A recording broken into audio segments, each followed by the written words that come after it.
자, 계속 가보자. 이제 두 번째 단락으로 넘어가야지.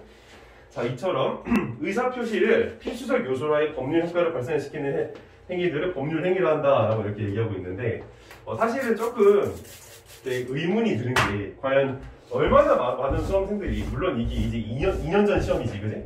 2년 전 시험이긴 하지만 얼마나 많은 수험생들이 여기에다 강세를 둬서 글을 읽었을까 싶은 그런 의문은 드는 건 사실이야. 그러니까 보면은 이처럼 의사표시를 필수적 요소로 하여서 법률 효과를 발생시키는 행위들을 법률 행위라 한다 라고 하잖아. 지금 봐봐, 이 부분은 너는 얼마나 강세를 둬서 읽었어 지금? 응? 내가 무슨 얘기를 하고 싶은 거냐면은 의사표시를 필수적 요소로 하여가 첫 번째 조건인 거야. 그러니까 그리고 법률 효과를 발생시키는 행위, 그러니까 법률 효과를 발생시키는 두 번째인 거야. 즉 여기에서 저 1번, 즉 의사표시를 하고 그 다음에 저 법률 효과 두 번째 조건을 만족시키면 이제 이게 바로 뭐가 되는 거야? 이게 비로소 법률 행위가 된다는 거야. 그러니까 여기에서 딱 세팅을 가져가야 돼. 물론 지금은 이제 실전 강의는 아니기 때문에 기본기에 충실해서 정말 독해력 위주로만 수업을 하고 있긴 하지만, 그럼에도 불구하고 여기서 딱 법적인 지문이기 때문에 어떤 느낌을 가져야 되냐면, 아! 법 지문이니까 원칙이 등장했구나 라는 것을 먼저 딱 캐치를 해줘야 돼. 그 여기서 모두 예상할 수가 있냐면, 아, 이 원칙은 뒤로 가면 어떻게 될 수 있다라는 거야? 어떻게 될 수 있을 것 같아? 바뀐다. 바뀐다라기보다는 안 바뀌진 않아. 원칙은 바뀌지 않으니까. 다만 예외적인 사고방식, 예외적인 상황이 나올 수 있다라는 걸 우리가 충분히 예측할 수 있다라는 거야. 알겠어? 원칙과 예외 사고방식이야. 법은 이렇게 이루어져야 돼. 많이 느껴야 돼, 이게. 그런 뒤에 도대체 나중에 어떤 예외가 나올지 우리가 충분히 예상해보면서 글을 읽을 수가 있다라는 거야. 그러니까 각 이 소재마다 접근하는 사고방식이 있어. 이제 실전 강의가 아니다 보니까는 그거는 많이 안 하고 있는데, 그래도 이제 중요한 부분이니까 조금씩은 얘기를 해야 되겠지. 그래서 이게 원칙인 거야. 이거 이해됐지? 무슨 얘기인지 이거? 의사표시, 법률 효과는 이게 더해지면 법률 행위가 되더라라는 거. 자, 그래서 계약은 법률 행위의 일종으로서 당사자에게 일정한 청구권과 이행 의무를 발생시킨다라고 하는 것은 위에서 이미 다 읽었는데, 이것도 잘 읽어줘야 돼. 계약은 뭐? 법률 행위의 일종이다. 그런 계약도 역시 의사표시를 필수적인 요소로 하고 또 법률 효과를 발생시킨다라는 것이지. 알겠어? 그러니까 청구권을 내용으로 하는 권리가 채권이고, 자, 여기서부터 이제 얘기가 조금씩 바뀌고 있지. 자, 뭐라고 그랬어? 당사자에게 일정한 청구권과 이행 의무를 발생시킨다 그랬는데, 바로 이 권리를 우리가 뭘로 치환해서 이해할 수가 있다라는 거야? 청구권으로 치환시켜서 이해할 수가 있다라는 것이지. 알겠지? 자, 이 권리는 청구권이다. 이 권리도 청구권이다 라고 이렇게 얘기할 수가 있다는 거야. 그리고 이 청구권을 내용으로 하는 권리가 곧 뭐다? 채권이다. 채권. 이게 채권이다 라는 것이지. 이렇게 치환을 시킬 수 있어야 돼요. 여기서 비로소. 지난번에 이제 2021학년도 수능 해설할 때 느꼈을 거 아니야. 치환하면서 글읽기의 중요성이라고 하는 것을. 그지? 어떻게 보면 스킬적인 부분의 내용이라고 볼 수도 있겠지만, 사실 스킬이라고 할 수는 없는 게, 이 언어 영역이라고, 그러니까 자꾸 언어 영역이래. 국어 영역이라고 하는 것은 글이 흐름이잖아. 그 흐름상에서 계속 A라는 용어를 계속 똑같이 써주는 건 어떤 느낌이 드냐면 지루한 느낌이 들어. 그렇기 때문에 용어를 조금씩 바꿔간단 말이야. 글이라고 하는 것은. 무슨 얘기인지 알겠어? 그렇기 때문에 이런 식으로 치환되는 부분들은 꼭 캐치를 해줘야 돼. 다행히도 이 글은 친절하게 어떤 부분이 지금 치환이 되고 있는 건지 알려주고 있는 것이지. 권리가 청구권이고, 그 청구권이 채권이고, 청구권이 채권이고, 이걸 다 알려주고 있잖아. 그지? 어디서 치환이 이루어지는 걸 다 알려주고 있으니까 굉장히 쉽게 느껴질 수 있다라는 거야. 그래서 넘어갈게. 그에 따라 이행을 해야 할 의무가 바로 채무이다. 자, 여기서 지금 이행 의무인 거지, 이거를. 그러니까 그냥 의무가 아니라 이행 의무인 거야. 이 자식은 이행 의무다. 그래서 이 이행 의무라고 하는 것을 바로 우리가 채무다라고 이렇게 얘기를 한다는 거. 채무. 얘도 채무. 필기가 좀 지저분한가? 다 이해됐어? 네. 여기까지? 오케이. 자, 그래서 좀 이따 지우고. 따라서 채권과 채무는 발생한 법률 효과가 동전의 양면처럼 서로 다른 방향에서 파악되는 것이다 할 수 있다라고 얘기하잖아. 그러니까 동전의 양면처럼. 이 말이 무슨 뜻인지 이해돼? 채권과, 이게 채권이지, 또 이게 채무지. 그리고 또 이게 채권이고 이게 채무인데 그랬을 때 이 채권과 채무는 발생한 법률 효과가 동전의 양면처럼 서로 다른 방향에서 파악이 되고 있다는 것이야. 그러니까 지금 이 권리라고 하는 것은 방향이 어떻게 되는 거야 지금? 얘한테 지금 의무를 요청하게 되는 그게 바로 이 권리인 것이지, 그치? 이 화살표 방향은 뭐라고? 물건이 오고 가는 방향을 표현했을 뿐이라는 거야. 근데 내가 지금 얘기하는 건 뭐야? 권리와 의무의 방향이 어떻게 되는지를 보여주고 있는 거잖아. 권리라고 하는 것은 의무를 요구하고 있는 것이고 또 이 의무가 생기려면 권리가 있어야 된다는 거야. 그렇기 때문에 동전의 양면처럼 서로 다른 방향에서 파악되는 것이다 이런 얘기를 하는 거지. 이해됐어? 이거는 앞으로 우리가 이제 수능 공부를 계속하면서 그냥 아예 까먹지 마. 그냥 평생 기억하고 있으면 좋을 것 같아. 알겠어? 나중에 죽을 때까지도. 왜냐면 결국 나중에 이제 우리가 법률과 관련된 것도 언젠가 공부를 하게 되거든. 그러니까 법률과 관련된 걸 왜 공부하게 되는 것이냐면은 뭐 너 같은 경우에는 뭐 이렇게 체대라든가 뭐 어떤 그런 걸 한다고 해도 나중에 네가 뭐 체대와 관련돼서 뭐 체육 교수를 할 수도 있고 트레이너를 할 수도 있고 뭐 에이전시를 할 수 있고 막 이런 거잖아. 뭘 하든 우린 다 법률하고 관련될 수밖에 없어. 그래서 이런 기본적인 상식을 갖고 있는 건 뭐 나쁘지 않으니까 기억하라는 얘기지. 자, 그래서 여기서 또 중요한 키워드가 나오지. 채무자가 채무의 내용대로 이해가요 채권을 소멸시키는 것을 변제라고 한다 이렇게 얘기하고 있어. 자, 뭐라고? 여기서 지금 채무자는 누구야? 바로 이 의무를 지고 있는 사람이지, 그지? 이 채무자는 채무의 내용은 뭐였어? 예를 들어서 이게 매매 계약이라고 하였을 때 이 매수인의 의무는 곧 무엇이야? 이 사람한테 돈을 지급해야 되는 의무가 있는 것이지. 그게 바로 채무의 내용인 거지. 또 이 사람 같은 경우에는 채무가 어떤 채무가 있게 되는 거야? 이 사람한테 이 대상, 그 매매의 목적물이라고 하는 것을 이전시켜야 되는 의무가 있는 것이지. 그게 바로 이 채무의 내용인 거야. 그래서 이 채무의 내용대로 이행을 하였을 때 어떻게 된다라는 거야? 채권이 비로소 소멸이 된다라는 것이지. 그게 곧 뭐다? 변제다라고 이렇게 얘기를 하는 거야. 그러니까 이런 키워드를 하나하나 다 이렇게 정확하게 짚고 넘어가는 게 지금 꼭 해야 되는 연습 내용이다라는 것이지. 그래서 넘어갈게.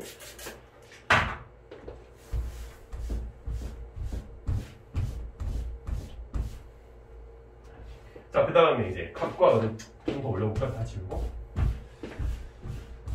이제 실제적인 사례가 나오고 있지. 그러니까 이렇게 실제적인 사례가 나올 때 애들이 어떻게 해? 조금 심리적으로 쫄 수는 있는데, 한 가지 꼭 당부하고 싶은 건 이런 실제적인 사례가 나왔을 때는 쫄기보다는 어떻게 알아? 그림을 그려라. 알겠어? 지난번에도 선생님이 2021학년 수능할 때도 그림을 그려서 보여줬듯이 여기서도 이제 그림을 그리면서 보면 조금 더 유익할 거야. 자, 보자. 갑과 을은 을이 소유한 그림 A를 갑에게 매도하는 것을 내용으로 하는 매매 계약을 체결하였다. 그래서 이제 그 을의 채무는 그림 A의 소유권을 갑에게 이전하는 것이다 라고 되어 있지. 그래서 여기까지 일단 끊고 지금 을하고 갑이지. 그러니까 우리가 이제 상식적으로 좀 이렇게 어떤 거래 당사자에 대한 그림을 그릴 때는 물건을 넘겨주는 주체를 이렇게 왼쪽에다 써주는 게 조금 더 이해가 빠를 수 있어. 그래서 지금 보면은 갑한테 지금 어떤 어떤 짓을 해야 되는 거야? A의 소유권을 갑에게 이전해야 되는 거지. A 소유권. 자, 그리고 동산인 물건의 소유권을 이전하는 방식은 그 물건을 인도하는 것이다. 이 물건을 인도하는 것이다. 그래서 갑은 그림 A가 너무 마음에 들었기 때문에 그것을 인도받기 전에, 그러니까 이게 되게 중요하지. 뭐야? 인도를 받은 게 아니라 인도받기 전이야. 그러니까 이것 때문에 법률적인 문제가 굉장히 많이 이제 발생을 하는 것이지. 그러니까 그림이 너무 좋아서, 그러니까 이 소유권을 이전시키는 건 좋은데 어떻게 했다라는 거야 지금? 인도 전에 대금을 지급했다 하는 굉장히 중요한 단서가 지금 나오고 있지. 그래서 대금 전액을 그것도 일부가 아니라 그치? 정말 마음에 들었나 봐. 금전을 지급하였다. 그런데 갑이 아무리 그림 A를 넘겨달라고 청구하여도, 자 여기 굉장히 중요한 키워드도 나오고 있지. 청구하여도, 그러니까 여기에서 지금 뭘 알려주고 있는 거야? 을은 채무자가 되는 거지, 그치? 그리고 얘는 청구권을 가지고 있으니까 채권자가 되는 거지, 그치? 이해돼? 그래서 A의 소유권은 지금 이전해야 될 그런 의무를 지고 있는 것이고, 얘 같은 경우에는 지금 이 친구한테 반대로는 이제 금전을 지급해야 되는 의무를 지고 있었던 것이라는 거지. 그러니까 그러한 측면에서는 얘가 채무자고 얘가 채권자인데, 다만 지금 갑 같은 경우에는 이 채무자로서 가지고 있는 채무의 내용이 그 의무를 어떻게 한 거야? 벌써 다 변제를 한 거야. 그렇지? 어떻게 되기도 전에? 인도가 되기도 전에. 이해됐어? 오케이? 자, 이런 경우 갑이 사적으로 물리력을 행사하여 해결하는 것은 어떻게? 엄격히 금지된다라는 거야. 그러니까 이제 갑이 너 내가 돈 다 지급했잖아. 인도 전에도 내가 지금 다 지급했는데 왜 나한테 지금 네가 그림을 소유권을 이전시키기로 했는데 나한테 이걸 왜 주지 않는 거냐 라고 이렇게 지금 따졌을 때 갑이 주지 않으니까 너무 열이 받아서 쫓아가서 얘를 때리면서 이걸 뺏어올 수가 있다 없다? 없다라는 것이야. 알겠지? 그러니까 이제 갑한테는 사적 물리력이라고 하는 걸 허용되지가 않는다는 거지. 알겠어? 이거를 이제 법적인 용어로 물론 이거를 알 필요는 없겠지만 그냥 혹시 몰라서 자력부재라고 그래. 자력부재. 자력부재라고 하는 것은 이제 본인이 어떤 물리력이라든지 물리력 외에 또 자기가 가지고 있는 어떤 그런 권능이나 뭐 권력을 이용해서 지위를 이용해서 상대방으로부터 입은 피해를 스스로 보복하는 행위인 거야. 법적인 절차를 거치지 않고. 알겠지? 그런 걸 이제 자력부재. 스스로 잡자니. 자, 그래서 채권의 내용은 자, 여기도 좀 올려가지고 계속 가보자. 어려운 내용이 많이 나오니까.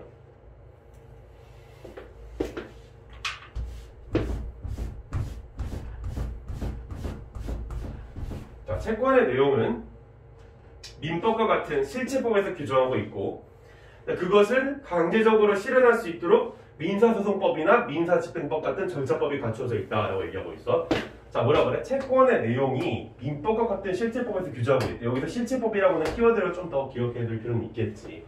자, 그래서 그것을 강제적으로 실현할 수 있도록 민사소송법이나 자, 여기서 왜 민사소송법이 왜 등장한 거야? 강제를 이제 적용을 하기 위해서지. 그리고 민사 집행법 같은 뭐가 갖춰져 있다? 실체 절차법이 갖춰져 있다라는 거야. 자, 한번 내용을 정리해 볼까? 지금 실체법이 여기 이렇게 있는 건데. 이 실체법이 지금 민법이고 그 민법이 지금 뭐를 내용으로 한다? 채권을 내용으로 한다라는 거지. 채권을 내용으로 하고 있고 이제 이거를 강제적으로 이제 실현할 수 있도록 민사 소송법 이라고 하는 것을 두고 있고 그리고 민사집행법이라고 하는 이게 무슨 법이라고? 절차법을 갖추고 있다는 것이지. 그러니까 이런 식으로 글이 조금 정리가 되면서 읽을 필요가 있어. 그래서 갑은 이제 소를 제기하여서 판결로서 자기가 가진 채권의 존재와 내용을 어떻게 존재와 내용을 공적으로 확정받을 수가 있대.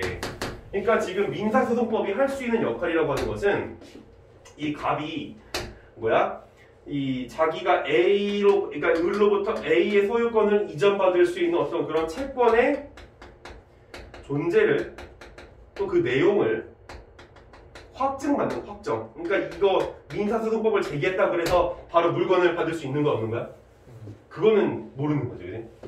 그래서 나아가 법원에 강제 집행을 신청할 수도 있다는 거예요. 그래서 나아가라는 표현을 한번 잘 생각을 해봐. 나아가라는 얘기가 왜 나왔겠어? 이것만으로 이게 그러니까 즉 A 그림이 갑한테 이전이 되지 않을 수 있기 때문에 추가적인 어떤 조치가 필요하다는 얘기인 거잖아. 이해돼? 그게 바로 뭐야? 강제 집행을 신청할 수도 있대. 자, 민사집행법에서 지금 절차법에서 얘기하고 있는 건 따라서 강제 집행이더라 라는 것을 우리가 여기서 지금 볼 수가 있는 것이지. 그래서 강제 집행은 여기서 또 이 이제 주어 진술이고 또 하게 됐을 때 정의 진술인 경우가 굉장히 많다는 얘기 여러 번 했지. 그래서 강제 집행은 국가가 물리적 실력을 행사하여 국가가 물리적 실력을 행사하여 채무자의 의사에 구애받지 않고 채무의 내용을 실행시켜 채권이 실현되도록 하는 제도이다. 이거 굉장히 중요한 부분. 바로 채무자의 의사에 구애받지 않는다는 얘기가 진짜 중요한 얘기인 거지. 그러니까 이게 무슨 얘기야? 갑이 법원에 가서 판사님, 을이 저한테 A에 대한 소유권을 이전시키기로 해놓고선 약속을 안 지킵니다. 그래서 저는 민사소송법을 제기해서 이거에 제가 가지고 있는 이 채권의 어떤 그런 존재와 내용을 다 확정 지었는데요. 그런데도 을이 저한테 이 A의 소유권을 안 넘겨요. 그러니까 저는 민사집행법 이걸 이용할래요. 강제집행해주세요. 라고 해서 강제집행을 청구할 수가 있게 되는 것이지. 그러면 어떻게 된다라는 거야? 야, 이 을이 아직도 너한테 A라는 걸 안 줬어? 그러면 이제 법원에 가서 어떻게 하는 거야? 쳐들어가는 거지. 그래서 쳐들어가는 거. 누구한테? 이 을한테. 그래서 이 을의 의사하고 상관없이 바로 이거를 뺏어서 얘한테 이렇게 옮겨놔서 채권을 실현될 수 있도록 하는 게 바로 강제 집행이더라라는 것이야. 이해됐어? 오케이. 잘 따라오고 있으면 돼. 그래서 을이 그림 A를 넘겨주지 않은 까닭. 이걸 한번 생각해보면 을이 그림 A를 넘겨주지 않았다. 자, 여기서부터 굉장히 복잡해져, 얘기가. 자, 갑으로부터 매매 대금을 받은 뒤에 을의 과실로 불이다. 그림 A가 다 없어졌기 때문이다. 라는 거야. 뭐라고? 갑으로부터 매매 대금을 받은 뒤에 그 을의 과실로 불이나 그림 A가 없어졌기 때문이다. 봐봐. 그러니까 지금 이 을이 이제 채무자로서 이거를 이제 그 실현을 하지 않고 있고 채권자로서 금전만 받아버렸단 말이야. 근데 이제 채권자가 해야 되는 의무, 그러니까 이 소유권 넘겨야 되는 거에 대해서 굉장히 소홀했던 것이지. 그래서 어떻게 된 거야? 금전을 받은 이후에 이게 불나고 소실이 돼버린 거야. 관리를 충실히 하지 못했다라는 것이지. 알겠어? 그래서 결국 채무는 어떻게 이행불능이 되었다. 그래서 소송을 하더라도 불능의 내용을 이해하라는 판결은 나올 수 없다. 그러니까 소송을 하더라도 불능의 내용을 이행하라는 판결은 나올 수 없다. 즉 그림 A의 소실이 계약 체결 전이었다면 그 계약은 실현 불가능한 내용을 담고 있기 때문에 체결할 때부터 계약 자체가 무효이다. 여기 지울게. 중요한 거긴 한데 이거. 그래서 체결할 때부터 계약 자체가 무효이다. 이행 불능이 채무자의 과실 때문에 일어난 것이라면 채무자가 채무 불이행에 대한 책임을 져야 된다라고 얘기하고 있어요. 여기 내용이 조금 복잡하게 지금 나오고 있는데 정리를 한번 해보면 지금 그러니까 그 받은 뒤에 금전을 받은 뒤에 과실로서 불이나 A가 타서 없어져 버렸고 그러면서 이제 채무는 이행 불능이 되어 버렸고 소송을 하더라도 불능의 내용을 이행하는 판결은 나올 수 없다라는 거야. 이게 무슨 얘기야 지금? 지금 강제 집행을 통해서 을한테 A라는 그림을 받아내야 되는 상황이잖아. 그런데 어떻게 됐다고? 이게 불타서 다 소실돼 버렸다고. 그렇기 때문에 이 채무를 이행을 할 수가 있다 없다? 없다라는 거야. 이행 불능이라고 그랬잖아. 알겠어? 이행 불능. 그러니까 이거에 대해서 사전에 이 민사소송을 한다고 해도 이 불능의 내용을 채권을 인정을 한다고 해도 이행하라 라는 판결이 나올 수가 없다라는 거야. 아예. 이게 없기 때문에. 알겠어? 그러니까 아예 강제 집행을 하기도 전에 소송 자체에서부터 의미가 없어져 버렸단 말이지. 그림 A의 소실이 이제 계약 체결 전이었다면 그 계약은 실현 불가능한 내용을 담고 있기 때문에 체결할 때부터 계약 자체가 무효인 것이야. 그러니까 지금 두 가지 상황을 놓고 생각하고 있는 거지. 봐봐. 지금 금전을 지급했잖아, 그지? 금전 지급 후 금전 지급 후 소실인 상황인 거는 뭐야? 바로 이행 불능인 거지. 알겠어? 근데 금전 지급 후 소실이 아니라 아예 계약을 체결할 당시부터 소실이 되어 있었다면 그건 뭐야? 계약 자체가 무효라는 거야. 알겠지? 그래서 이행 불능이 근데 여기서 지금 얘기하는 거는 이거 얘기하는 게 아니라 이 이행 불능 즉 금전 지급 후 소실된 이 이행 불능이 채무자의 과실 때문에 일어난 거죠. 여기서의 채무자는 이 채무가 아니라 이 채무를 얘기하는 거지. 그치? 그래서 이것 때문에 일어난 것이라면 채무자가 채무 불이행에 대한 책임을 져야 된다라는 거야. 그러니까 어쨌든 얘는 책임은 있다라는 거야. 어떤 상황에서? 이행 불능의 상황에서. 알겠어? 이 계약이 만약에 금전을 지급하기 전에 이미 소실이 다 되어 있는가. 그러니까 금전 지급이 아니라 아예 그냥 계약하기 전부터 소실이었다면 그게 계약이 무효라는 것이지. 하지만 계약을 체결하고 금전을 지급 후에 이행 불능이 됐으면 그때는 책임을 져라 이렇게 되는 거야. 알겠어? 넘어가 볼게.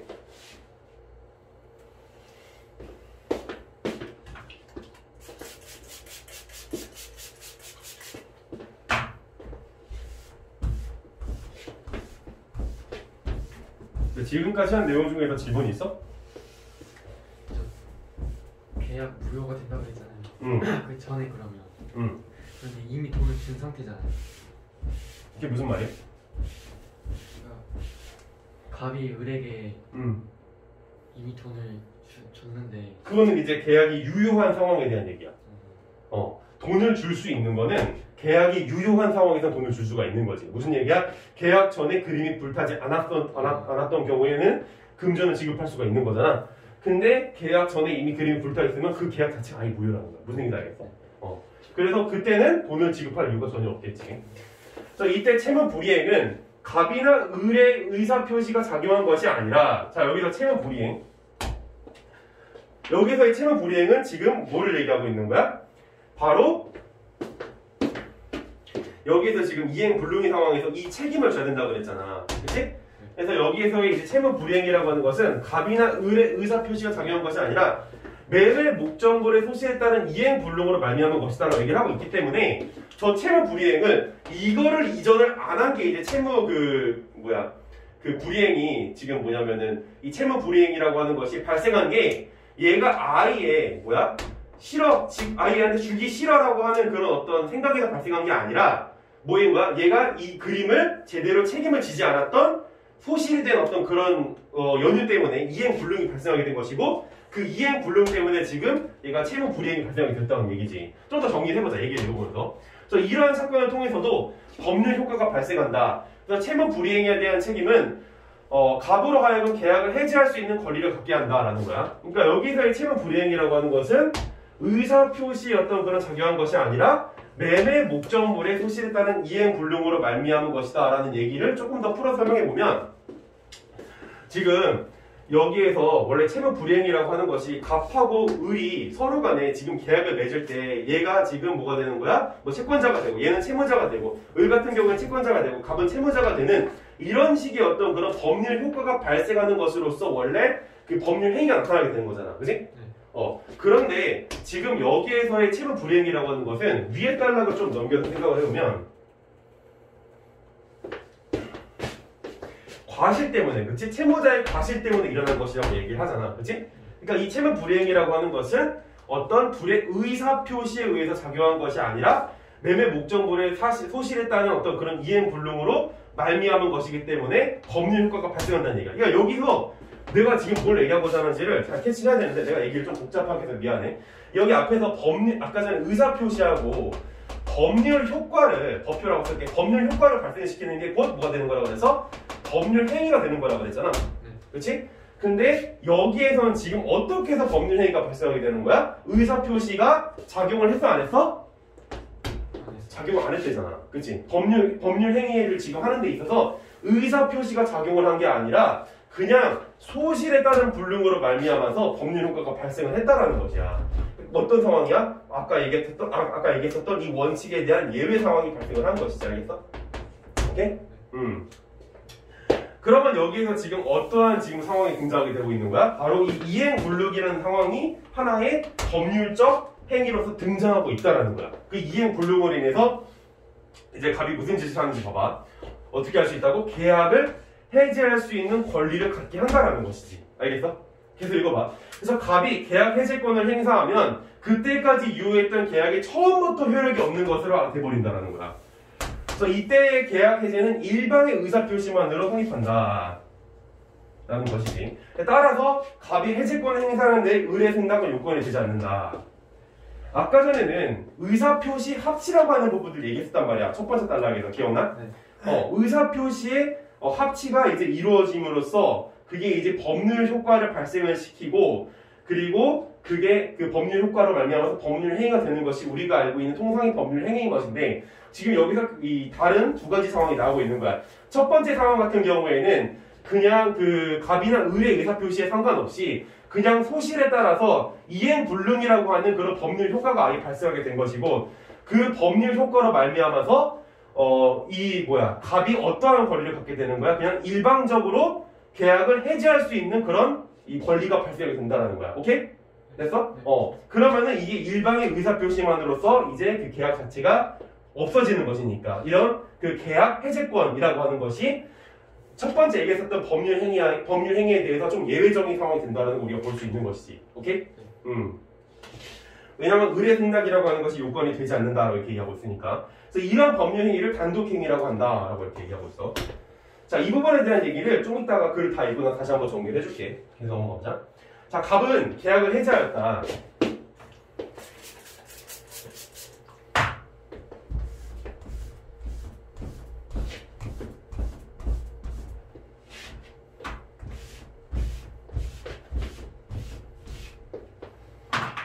갑은 계약을 해지하였다. 이로써 그 계약으로 발생한 채권과 채무는 없던 것이 되었다. 당연히 계약의 양 당사자는 자신의 채무를 이양할 필요가 없다. 이미 이행된 것이 있다면 계약이 체결되기 전의 상태를 돌려놓아야 한다. 이를 청구할 수 있는 권리가 원상회복 청구권이다. 그래서 계약의 해제로 갑은 원상회복 청구권을 행사할 수 있으며 이러한 갑의 채권은 결국 을에게 매매 대금을 반환해달라고 청구할 수 있는 권리가 된다는 거야. 자, 우리가 얘기했었던 아까 을하고 갑의 상황으로 되돌아가 보자. 좀 정리를 해볼까? 글이 다 끝났거든. 정리를 좀 한번 해볼게.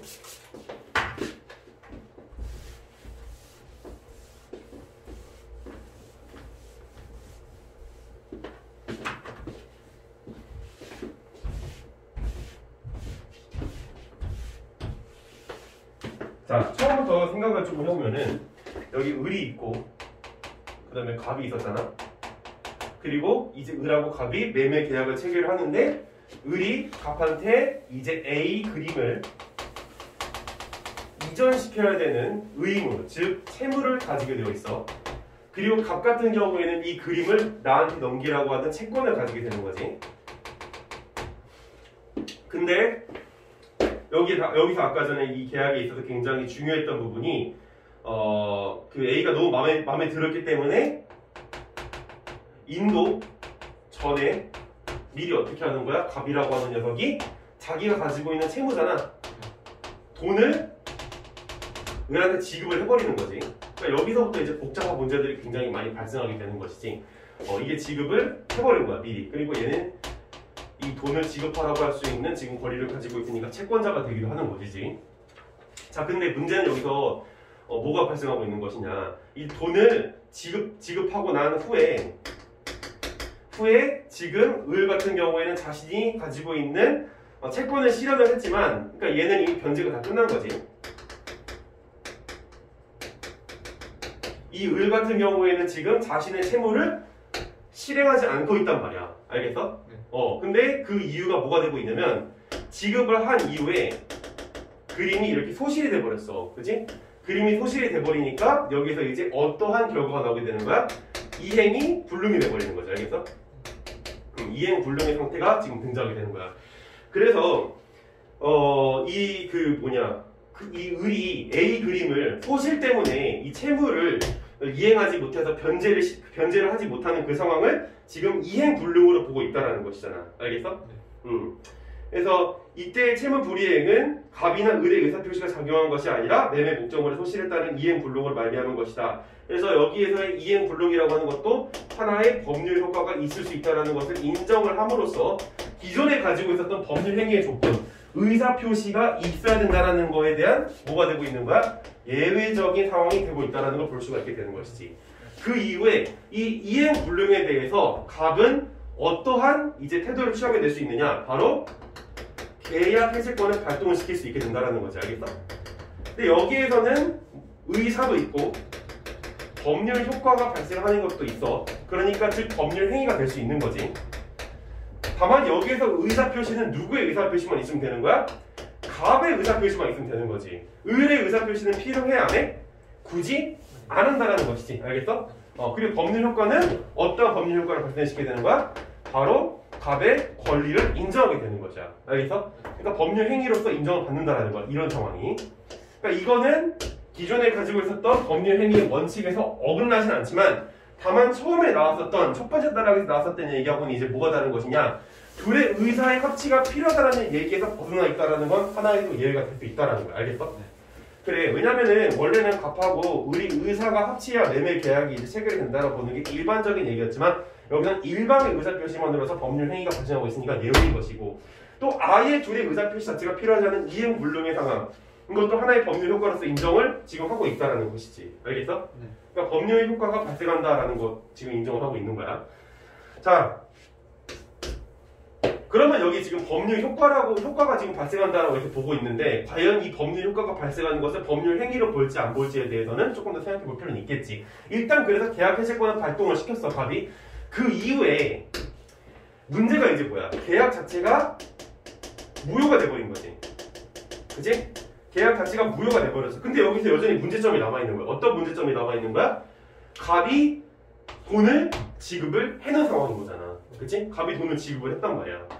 그럼 이제 갑의 돈에 대해서 갑은 어떠한 입장을 취해야 될까? 반환을 하라 라는 얘기를 할 수 있게 되는 거 아니야? 이때 등장하게 되는 게 바로 반환 청구권이다 라는 거야. 알겠어? 그래서 이 반환 청구권, 원상회복 청구권, 원상회복 청구권이다 이런 식으로 이제 얘기를 하는 것이지. 그래서 이때 계약의 해지를 가부 원상회복 청구권을 행사할 수 있으며 이러한 갑의 채권은 결국 은행에 매매대가 반환한다라고 청구할 수 있는 권리가 된다라고 이렇게 얘기하고 있어. 오케이. 그래서 이 원상회복 청구권에 대해서 조금 더 얘기를 해보자면 지금 마지막 단락에서 이러한 갑의 채권은 결국 은행에 매매대금 반환해달라고 청구할 수 있는 권리가 된다라고 이렇게 얘기를 하고 있는데 이것도 근데 하나의 또 문제가 될 수 있는 거야. 무슨 얘기냐면 갑이 야 너 내가 준 돈 돌려줘 라고 하잖아. 근데 이제 어떻게 할 수 있는 거야? 여기서 또 안 돌려줄 수도 있는 거잖아. 그러니까 여기선 쌍방이 또 의사표시 합치가 필요한 부분이 되는 거지. 알겠어? 복잡하지 내용이 지금 조금. 그러니까 애들이 이걸 굉장히 어렵게 읽을 수밖에 없었다는 것인데 일단 여기까지 이제 글을 우리가 다 읽었고 1번부터 이제 선지를 한번 들어가 보자고. 16번부터. 자, 윗글의 내용과 일치하지 않는 것은 무엇인가? 1번. 실체법에는 청구권에 관한 규정이 있다라고 이렇게 얘기하고 있죠. 아까 여기 좀 많이 지워지긴 했는데 실체법, 곧 민법이라고 그랬지. 그래서 여기서는 아까 전에 뭐라고 그랬냐면 여기 위에서 채권의 내용은 민법과 같은 실체법에서 규정하고 있다 이렇게 얘기하고 있잖아. 그치? 네. 그러니까 그리고 그것을 강제적으로 실현할 수 있도록 민사소송법이나 민사집행법 같은 절차법이 갖추어져 있다 이렇게 얘기하는데 뭐 뒤에는 그렇게 중요한 게 아니고 채권은 뭐 청구권이지. 그치? 그러니까 채권의 내용이 민법과 같은 실체법에서 규정하고 있다는 얘기는 곧 1번에서 어떻게 읽을 수가 있는 거야? 실체법을 민법으로, 청구권을 채권으로 읽을 수가 있게 되는 것이지. 그러니까 치환이 굉장히 많이 이루어지고 있다는 걸 또 확인할 수가 있잖아. 됐어? 그래서 이거는 맞는 얘기인 거야. 그러니까 이런 선지 하나하나가 일단 어려운 이유는 치환이 너무 많이 일어나서 그런 거야. 치환이. 자, 2번. 절차법에 강제 집행 제도가 마련되어 있다라고 얘기하고 있지. 맞잖아. 아까 강제 집행 제도. 이건 대놓고 등장했던 부분이야. 이 선지를 어려워해서 친구는 생각보다 그렇게 많지 않다라는 거. 3번. 법률 행위가 없으면 법률 효과가 발생하지 않는다라고 얘기했는데 지금 이 부분이 뭐를 얘기하고 있는 거야? 바로 이거지. 이행 불능의 상황. 기억나? 여기서 법률 효과가 발생을 했다고. 근데 이거 법률 효과는 법률 행위라고 볼 수 있는 거야? 그렇진 않지. 왜? 법률 행위라고 하는 것은 의사표시와 법률 효과를 두 가지를 다 조화시켜서 비로소 법률 행위가 발생하는 것이라고. 그런데 이 친구 같은 경우에는 지금 법률 효과가 발생하고 있지 법률 행위는 발생하지 않고 있잖아. 왜? 의사가 없으니까. 그러니까 법률 행위가 없으면 법률 효과가 발생하지 않는다는 얘기 맞는 얘기야? 틀린 얘기야? 틀린 얘기. 틀린 얘기지. 틀린 얘기지. 법률 행위가 없어도 법률 효과가 발생하고 있잖아. 의사표시와 상관없이. 그래서 정답은 3번인 거야. 이게 어려운 거야, 애들한테. 왜? 예외적인 상황이라는 것을 여기서 캐치하지 못하고 있거든. 그러니까 선생님이 아까 전에 이 글을 쭉 이렇게 해설을 해주면서 굉장히 복잡하게 느껴졌던 것들을 한피 해결할 수 있는 방법은 바로 이 원칙과 예외적인 사고방식 꼭 기억한다는 거야. 그러니까 3번이 이제 보이는 거지. 물론 그 내용 자체가 어려운 건 인정. 4번. 법원을 통하여서 물리력으로 채권을 실현할 수 있다라고 이렇게 얘기하고 있어. 법원을 통하여서 물리력으로 채권을 실현할 수 있다. 자, 이것도 역시 치환이야. 아까 위로 올라가 봐. 자, 위로 올라가 보면은 여기지. 국가가 물리적 실력을 행사할 채무자 의사를 부여받지 않고 채무의 내용을 실행시켜 채권이 실현되도록 하는 제도이다라고 이렇게 얘기하고 있는데 뭐야? 법원이 국가인 거잖아. 그치? 물론 이게 법원이 국가라고 얘기하는 거는 사회과학적으로는 그러니까 정치학적으로는 좀 말도 안 되는 소리긴 하지만 어쨌든 여기서는 국가라고 치환을 해서 읽어도 뭐 상관은 없는 거야. 국가기관이니까 법원은 어쨌든 간에. 그래서 이 국가, 법원을 통하여서 물리력으로 채권을 실현할 수 있다? 맞는 얘기지. 그러니까. 자, 5번. 실현 불가능한 것을 내용으로 하는 계약은 무효이다. 라고 이렇게 얘기하고 있어. 실현 불가능한 것을 내용으로 하는 계약은 무효이다. 이거 대놓고 나왔었지. 어디였어? 바로 여기지. 좀 지저분하네. 좀 지울까?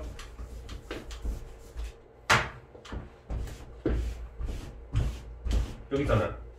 그러니까 계약은 실현 불가능한 내용을 담고 있기 때문에 체결할 때부터 계약 자체가 무효이다. 그러니까 언제 A의 소실이 계약 체결 전이었다면 그 계약은 실현 불가능한 내용을 담고 있기 때문에 체결할 때부터 계약 자체가 무효다라는 얘기지. 알겠어? 그래서 이게 바로 5번에 지금 대놓고 등장하고 있는 거야. 그러니까 여기 있는 선지들을 한번 정리를 해보면 1번 같은 경우는 약간 난이도가 있지. 왜? 실체법에 대한 치환, 청구권에 대한 치환이 이루어지고 있기 때문에. 알겠어? 그러니까 어쨌든 맞는 얘기. 절차법에 강제집행 제도가 마련되어 있다. 절차법이라고 하는 거, 강제집행이라고 하는 거 대놓고 등장했으니까 이건 쉬운 선지야. 3번은 좀 많이 어려웠지. 많이 어렵다기보단 어떤 식으로 글을 읽어야 되는지를 모르면은 안 보이는. 그렇지? 원칙과 예외적인 사고 방식. 다시 한번 정리해줄까? 어떤 부분이 원칙과 예외라고? 원칙. 법률 행위라고 하는 것은 의사 표시가 있어야 되고 그 다음에 법률 효과를 발생시키는 것이어야 하며 이렇게 함으로써 법률 행위가 발생한다는 얘기를 했었잖아. 근데 지금 이행불능의 상황에서는 아까 대놓고 뭐라 그랬어? 갑과 을의 의사와 상관없이 법률 효과가 발생한다는 얘기했잖아. 그러니까 여기에서 지금 의사 표시가 없다라는 측면에서 얘는 법률 행위가 아닌 거잖아. 알겠어? 그렇기 때문에 법률 행위가 없어도 법률 효과가 발생한다라고 볼 수 있기 때문에 얘는 틀린 선지가 되는 거지. 그러니까 이게 생각보다 그렇게 어려운 게 아닐 수도 있는데 어떤 친구들한테 굉장히 어려운 걸 수도 있다라는 거야. 생각을 다시 한번 잘해줄 필요가 있겠지. 자, 4번. 법원을 통하여 물리력으로 채권을 실행할 수 있다. 여기서 조금 어려웠던 게 법원이라고 하는 건 국가로 치환을 해서 일과되기 때문이지. 자, 5번은 대놓고 등장했던 거야. 2번, 5번은 쉬운 선지. 됐지? 네. 자, 넘어갈게. 17번. 자, 기역, 니은에 대한 이해로 가장 적절한 것이 무엇이냐 이렇게 물어보고 있는데, 자, 기역하고 니은 이거 은근히 애들이 많이 틀리는 문제 중 하나야. 왜냐면 기역하고 니은을 어떻게 보기 때문에 많이 틀릴까? 똑같은 걸로 보기 때문에 많이 틀려. 근데 기역과 니은은 똑같은 거야, 다른 거야?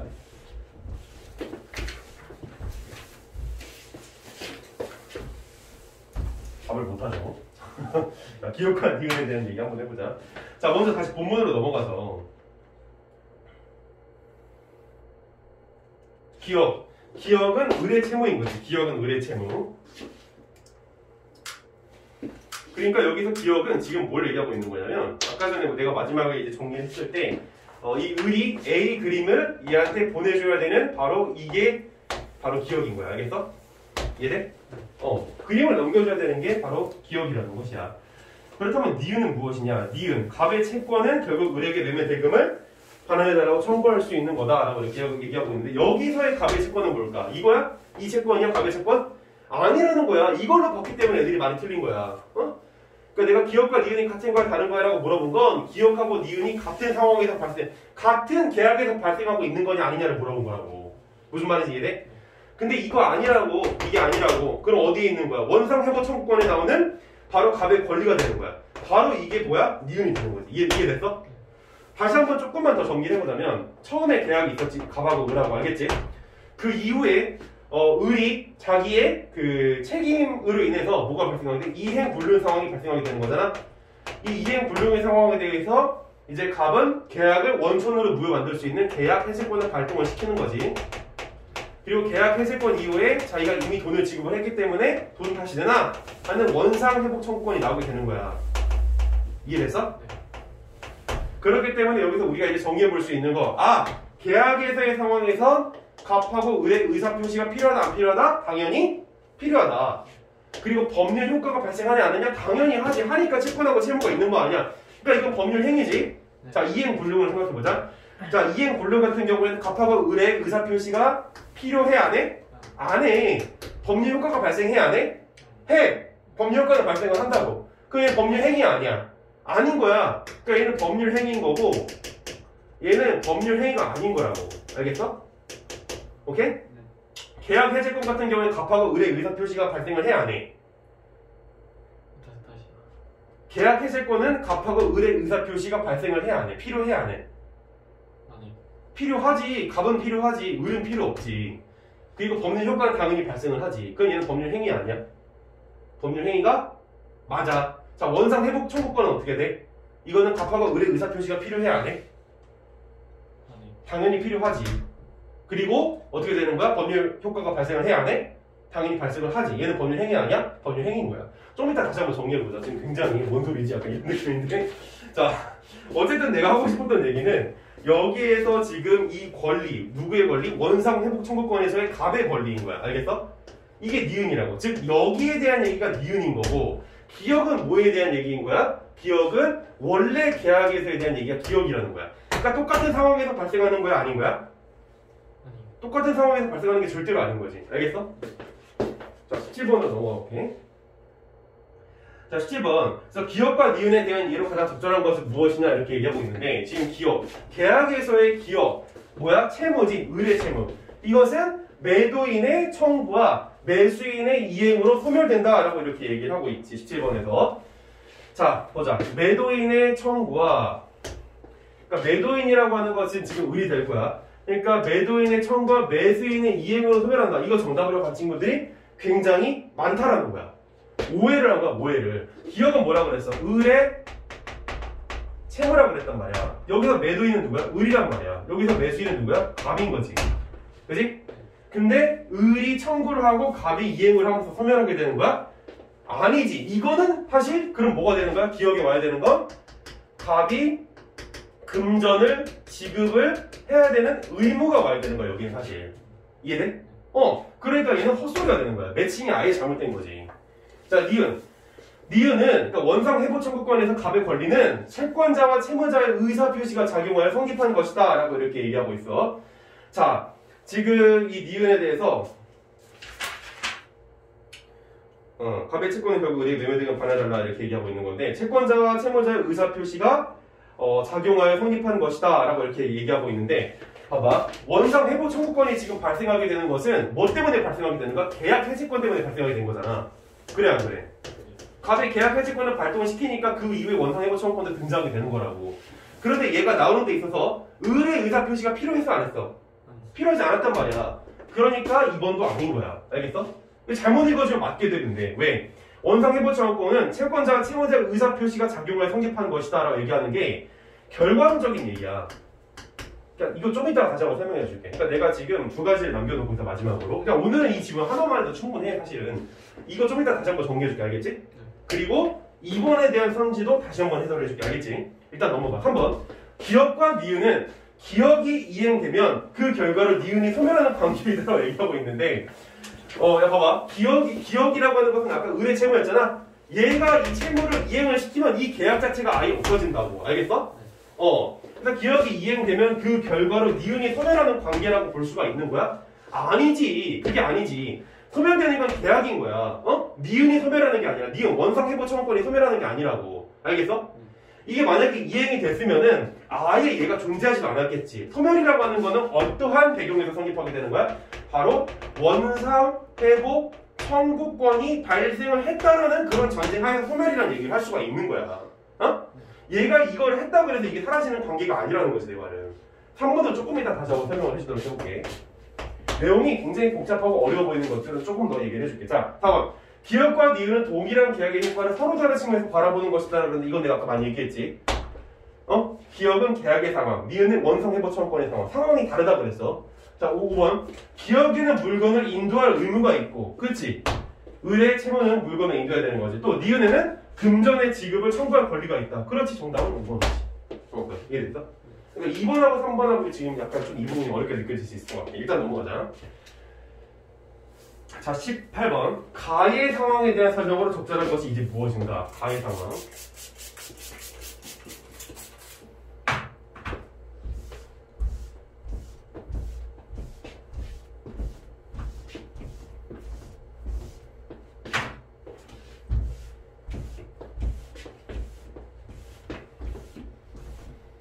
자, 지금 가의 상황은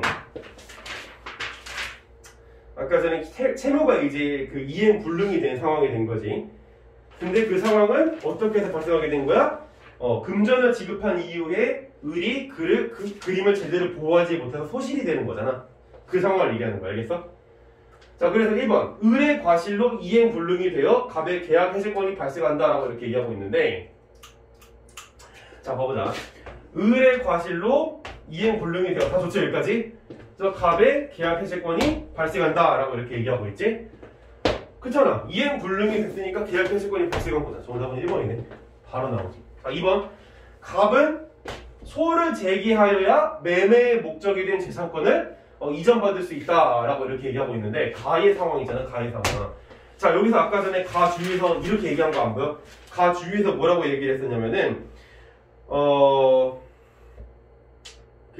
이게 소송을 하더라도, 가 바로 옆에 나오지? 소송을 하더라도 불능의 내용을 이해하라는 판결은 나올 수 없다. 보여?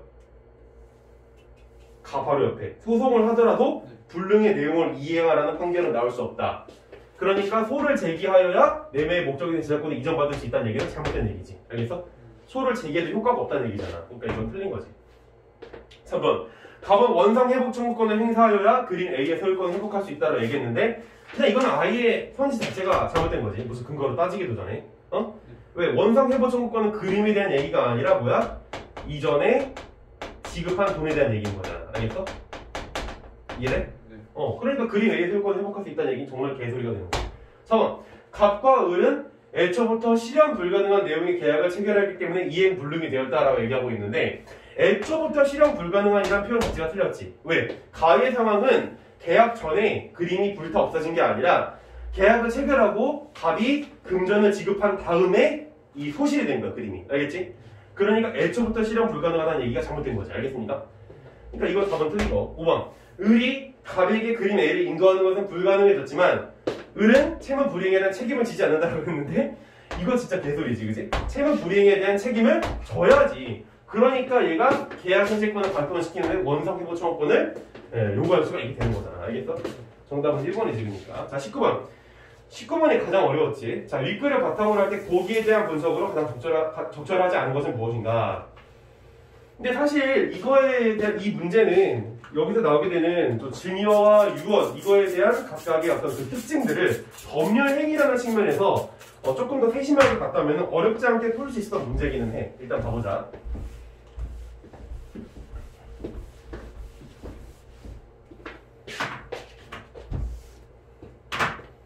오늘 억지문 하나로 고생하고 있지 지금. 자, 봐보자. 증여는 당사자의 일방이 자기의 재산을 무상으로 상대방에게 줄 뭐? 의사를 표시하고. 우리가 법률 행위를 아까 전에 그 주의 있게 봤다면 이런 의사라고 하는 거에 조금 더 주목해서 볼 필요는 있을 거 아니야, 그지? 그래서 의사를 표시하고 상대방이 이를 승낙함으로써 성립하는 계약이다. 그러니까 승낙이라는 어떤 의사도 필요한 거야. 즉 여기에서는 뭐가 필요한가? 의사도 필요하고 의사의 합치도 필요한 것이지. 그럼으로써 성립하는 계약이다 라고 얘기하는 거 보니까 계약이라고 하는 거 보니까 또 뭐도 있는 거야? 법률 효과도 있는 거지. 그러니까 여기서 우린 증여는 뭐라고 볼 수 있는 거야? 아, 얘는 법률 행위구나 라는 것도 알 수가 있는 거야. 알겠어?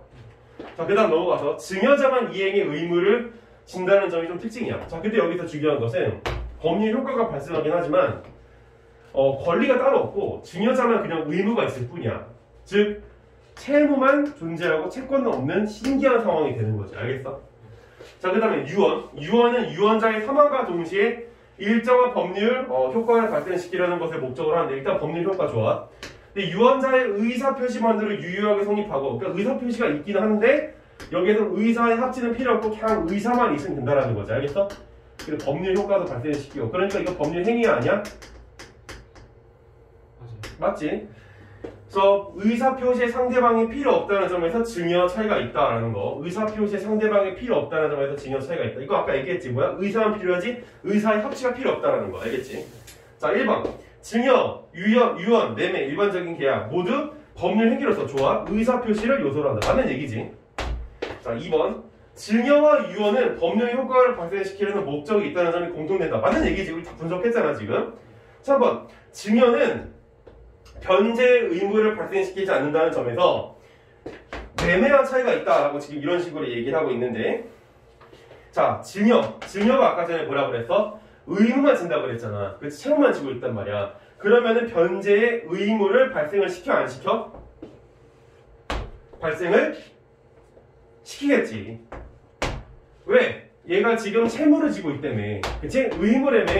의무는 곧 채무잖아. 그럼 채무에 대해서는 항상 뭐가 발생하게 되는 거야? 채무를 소멸시킬 수 있는 방법, 변제를 해야 되는 것이지. 그러니까 변제를 발생을 시키지 않는다는 게 틀린 거야. 정답은 그러니까 3번인 거야. 그러니까 여기서의 이 의무를 가지고 아까 본문에서 나왔었던 변제하고 연관지어서 이해를 하는 것이 굉장히 중요한 포인트였다는 것이지. 그래서 이게 어려웠던 거야. 4번, 증여는 당사자 일방만이 이행한다는 점에서 양 당사자가 서로 이해가는 관계를 갖는 매매와 차이가 있다. 당연한 얘기지. 그러니까 이건 틀린 거고. 5번. 증여는 양 당사자의 의사표시가 서로 합치하여 성립한다는 점에서 의사표시 합치가 필요 없는 유언과 차이가 있다. 이것도 아까 분석을 다 한 거야. 그러니까 정답이 3번이 된다는 거죠. 알겠어? 자, 여기서 질문. 굉장히 어려운 것들 많이 나왔지 지금. 내가 마지막으로 지금 약속한 게 아까 전에 이 내용하고 앞에서 나왔던 선지 두 가지에 대해서 조금 더 디테일하게 설명을 해준다고 그랬어. 다시 한번 넘어가 보자. 그러면 일단 먼저 17번, 18번, 17번이었지. 먼저 이거에 대한 얘기를 한 번 더 정리를 해주고 넘어가도록 해볼게. 문제다.